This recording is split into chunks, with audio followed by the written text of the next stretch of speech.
Hello, my dear friends. Today we're talking about everyone's favorite topic, dating. Hey guys, it's Imurgency and welcome back to my channel. And also welcome back to the twists. Those of y'all that have been around for a while have seen these before. They just have beads now, and I apologize in advance for the unintentional ASMR from these beads clacking around as I yap along and do what I do. But yeah, like I said, today we are talking about dating, and specifically how the dating landscape has turned to absolute. Now, I must say this video was heavily inspired by the recent TikTok drama. I can't believe I'm saying that. But the recent TikTok drama between TikToker Buff Saya and, I am sorry if I'm butchering his name, Legion, aka Crunchy Thick on TikTok, which essentially kickstarted a whole conversation on TikTok and Twitter about desirability, dating in the queer community, colorism, and more.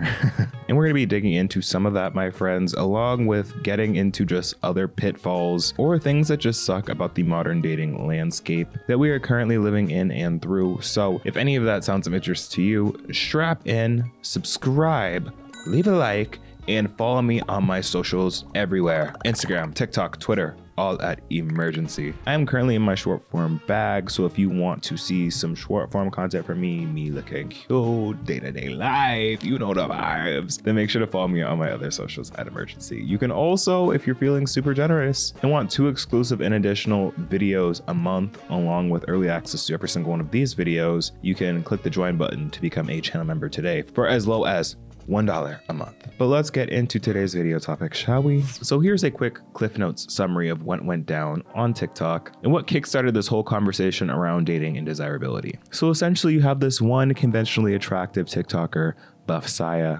aka Saya on TikTok. Look at him, a very conventionally attractive man who many would think would have no issues or qualms dating, courting, or just getting the interest of whoever he would want under conventional beauty standards and the way that things are currently set up in the landscape, you know. He makes a since deleted TikTok essentially detailing this embarrassing experience that he's gone through, where he is actively trying to pursue, or at the very least spend time with TikToker 2, Crunchy Thick, aka Legion. Crunchy Thick because I don't know if I'm saying his name right, Legion, and that Saya has reached out on multiple occasions to hang out, to go out to different pubs, bars, restaurants, and just have a good time to really get to know this person, because Crunchy Thick had apparently expressed interest to hang out more. So after Saya's invitations did not really end up resulting in anything major, and honestly was getting borderline ghosted by Mr. Crunchy Thick. And mind you, Saya said in this video that he had multi-texted Mr. Crunchy Thick with different TikToks, texts, and the sorts. After getting almost radio silence, Saya comes onto TikTok to see that Mr.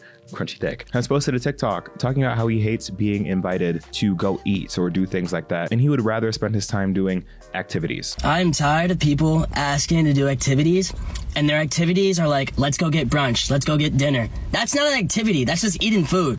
Getting brunch and getting dinner and talking about the same shit we already talked about is not fun to me. And after Saya's video was posted and Legion or Crunchy Thick's video started resurfacing, it started a whole discourse online talking about the nature of dating nowadays, desirability, specifically in the queer community, blackness, and the sorts. Now, I want to say before I continue, the intention of this video is not to slander or make any one of these people look bad. Honestly, the majority of this video is not necessarily about these two, but more so the conversation that this specific situation has opened up. Because for one, allegedly, Mr. Crunchy Thick is a straight man, or at least he's come on social media saying he's straight. If not that we're entitled to know for sure, or it's any of our business, but for the sake of this conversation, I feel like that's an important detail to point out. But when it comes to just how you treat people, whether that be in a romantic sense or in a platonic sense, a lot of the conversation and a lot of my sentiments agree that like you shouldn't treat people like that. Like, I am all for speaking on your experiences and talking about what's important to you on your platforms, but at the same time, if something is bothering you about a person, why not bring that to their attention as opposed to the internet's first? And since those 2 videos have come out, Sai has deleted his video, and Twitter has run amok with the discourse, essentially at first bashing Crunchy Thick for passing or not treating Saya with respect because of at first how Saya looks, and then the discourse kind of shifted over to criticizing Saya for things that he had going on. Again, this video isn't meant to be like a drama video or getting into that specifically, so we're going to take a little step away from the tea or drama or whatever it is between these two and get into what this situation really means opinions for the scope of dating, because I can tell you right now that this isn't a isolated event between these two people. This is something that's pretty common amongst the dating scene overall, and especially I want to say within the queer dating scene. I feel like when it comes to dating in this generation, it kind of just feels like a vicious cycle, if you will. And breaking out of that cycle can be exceptionally difficult. It is not necessarily the norm, but the exception to it. Saying that out loud sounds kind of tea, so you can clock it. But for a lot of people, myself included, the cycle of dating kind of goes from like, you're not really looking for anyone, or on the contrary, you actively looking for someone, finding someone, getting to know them, going through a talking stage, staying in that talking stage, and then that talking stage, or situationship, if you will, fizzles out and goes nowhere, and then you repeat the cycle. And that's honestly a very Cliff Notes version of that, because there are a lot of other aspects that go into that. Not every stage may progress, and sometimes people can just be weird. Because for most modern dating interactions, the person that you are meeting up with, the person that you are trying to get to know, is essentially a stranger, and a lot of times is someone that you're meeting off of an app, whether that be social media or dating apps. You essentially do not know these people, which can leave a lot of room for error and a lot of room for very wild encounters, which can make the dating process a little interesting. And speaking of dating apps that can get a little interesting, I point you to this video sponsor, Riz. I don't know if you knew this, but I'm nosy as hell. Like, I'm someone who considers himself pretty nosy and is always down to sit down with my friends and get the tea. Honestly, to the point where I wish I could just secretly watch my friends go on their dates so that the debrief could be even juicier. And lucky for me, Riz is the app that feeds my little fly on the wall fantasy. Riz is a reality show app where you can literally watch people date in real time, and they be getting down. Like, just look at some of these messages. Hey, bro, don't call my fucking ex, please. Let's just leave it at that. Ooh. Did you traumatize your ex or something? Not they don't want the ex to be called. That's messy. Let's look at another conversation. Wrong, right person, wrong time, honestly. Damn, that's wild as fuck. I'm actually like that with my other two exes from like a while back. Now, why did it autocorrect wild as like that? Oh, not there's comments under that one. Am I the only one that doesn't know what walrus fuck is? Can somebody explain that? I think what it meant, what he said was, damn, that's wild as fuck. I didn't know that other people could comment on these conversations as well, because this is crazy. I honestly don't know the last time I've been so invested in people's dating lives. So definitely download Riz in the next 24 hours to claim your handle so we can both be nosy together. Thank you, Riz, so much for sponsoring this section of the video. Let's get back into it. It is time we talk about desirability. Now, you may be asking yourself, Rumi, what is desirability? Or maybe you're not asking yourself that and you already know what that is. But regardless, this is an educational and a very open and non-judgmental conversation. So let's talk about what desirability is. Well, if we're going based on Google, desirability is the quality of being desirable. Pretty straightforward, yeah. But in the scope of dating, desirability is basically what makes people want to be with you, get to know you, all of that. And a lot of things play a factor in desirability, both in straight and queer dating. That are where buzzwords that we are very familiar with come into play, like things like beauty standards, whether or not you live an active lifestyle or not, whether or not you have money, and in some messed up standards, what color you are. These all go into things that I like to call dating politics. And when it comes to desirability, a lot of these things are non-surprisingly kind of problematic. And when the conversation about desirability is brought up, a lot of times it is in a negative connotation because the way that it is used is so often in a negative light, which is where we usually see all the isms jump out, the colorism, ableism, fat phobia, and the likes jump out and are lumped into things that make people desirable or not. In this video, I'm talking a lot about the queer experience in dating because that's the one that I can sort of speak to more. But in that community, when it comes to desirability, all those things definitely play a part. That is why the scene gets kind of toxic, in my opinion, because there's no secret that there's tons of colorism in the queer dating community, like with white or lighter complexion individuals seen as more widely desirable and socially acceptable, with darker skin tones being now more recently more so fetishized. It feels like a lot of times you also have to have a body that is snatched. You have to keep up with yourself, live an active lifestyle, have the six pack, have the abs, really fit into the traditional sense of the male gaze, whether that be whatever skin tone is necessarily desired at the time. And God forbid, if you don't have either one of these, you actually have to fight for your life in the dating scene to one, be desired, and two, be respected, because that's also very much a thing. Again, not so sure if this holds true in the straight community and the straight dating community, but when it comes to queer dating, if someone does not find you attractive, desirable, or useful to them in their career, good luck getting getting the time of day. And I could already hear the comments saying things like, that's not the whole community. And while yes, that is a generalization, that is a reality for part of the community. I'm not saying that that's everybody. I'm not saying that everyone is like that, but it is a very common experience for a lot of people in the community, which plays a factor in the current dating landscape. We can also talk about the fact that people more than ever are either A, giving up looking for a partner or dating in general, or B, are sort of used to and kind of expecting to have these flings with low to no commitment instead of looking to and building towards something more long-term and stable, while also expecting all the perks that come along with those long-term, more serious relationships. Essentially starting a situationship epidemic. Like, raise your hand if you have personally been a victim of a situationship.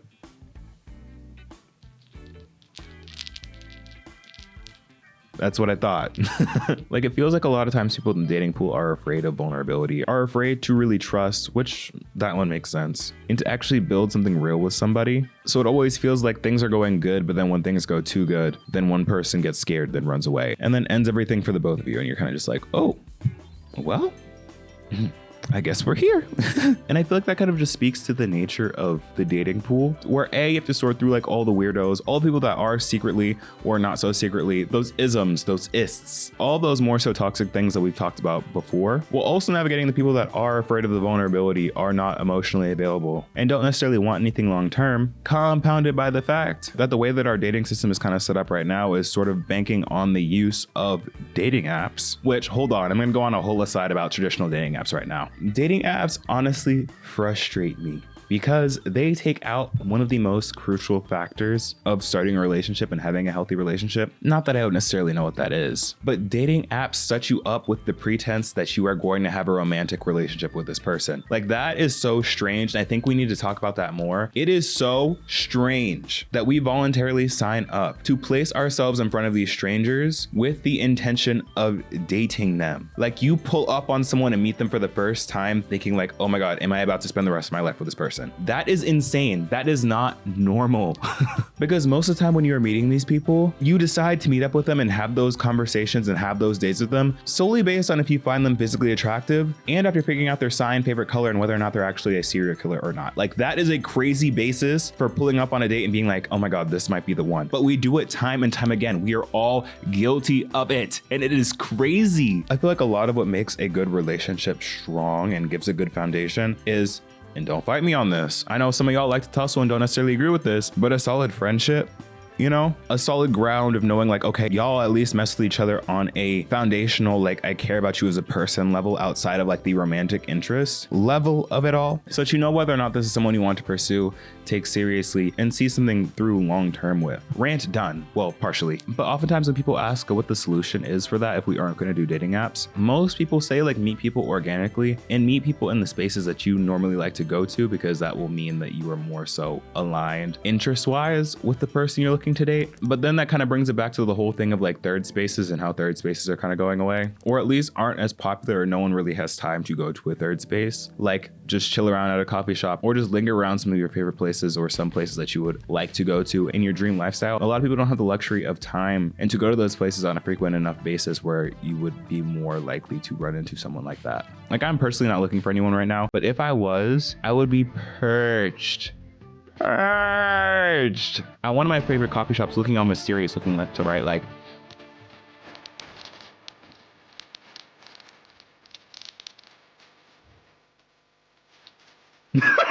I don't know, it's just kind of wild that the dating scene is what it is right now. It just seems like it is so hard to organically meet people. I won't say that it's necessarily hard, it's just tiring, fatiguing, if you will. Getting to know so many different people, go through the motions so many different times, having to vet so many different people, while consistently putting yourself out there and trying to present the best you or the most authentic you at all times, while also navigating the whole world of dating apps. And I feel like because of this, a lot of people have been giving up on dating. Like, there are tons of articles, tons of TikToks of people saying like they're giving up on dating. They're deciding just to go celibate, to focus on themselves, going on what some call boy or girl sober, where they just kind of give up on dating entirely and just really focus on themselves, their friendships, their family, which I think is really great. And also a little sad that some of it is stemming from this fatigue and from this sense of just like giving up hope or giving up energy towards that aspect of life. Because not saying that dating or being in a relationship should be a goal or the goal in everyone's life or anyone's life, but it is also an aspect of life that when done right can be a great thing for people to experience. It just really depends on if they're ready for it and if it's something that kind of fits in at that time in that person's life. Like I say that, and then at the same time I kind of resonate with that sense of giving up on dating, where I'm kind of in the place where like I've recently moved. I've been in LA for about a year. I've seen some things, met some people, and I've decided that like right now I kind of just need to focus on me, which I feel like is great for me. But then I kind of think like, if everyone sort of thinks that way and everyone's kind of just like, I need to focus on me, is anyone actually ready or going to date? I don't know, man. I'm sure, there's just like a lot that goes into it. And there are a lot of different aspects that make dating in 2024, or just in general for this generation, kind of suck right now. But yeah, I think I'll end the conversation off right here. This isn't necessarily one of the most researched videos that I've done before. This is more so me just chatting based on some TikTok drama that I saw and based on some of y'all's reactions and thoughts on the dating scene. So if you have not already, then definitely be sure to stay tuned, because I did ask y'all what were some of y'all's gripes or things that you wish were talked about in the dating scene over in the community section. So if you have not already, hit the bell, subscribe so that you don't miss any of those. But now I'm turning the mic over to you. What do you think about the state of dating right now? What do you think about the dating politics, the beauty standards, all of that? I want to hear all of your thoughts down in the comments below. Thank you so much for watching. Thank you so much, Riz, for sponsoring this video. But other than that, y'all, I've been Imurgency, and I will see you in the next one. Peace.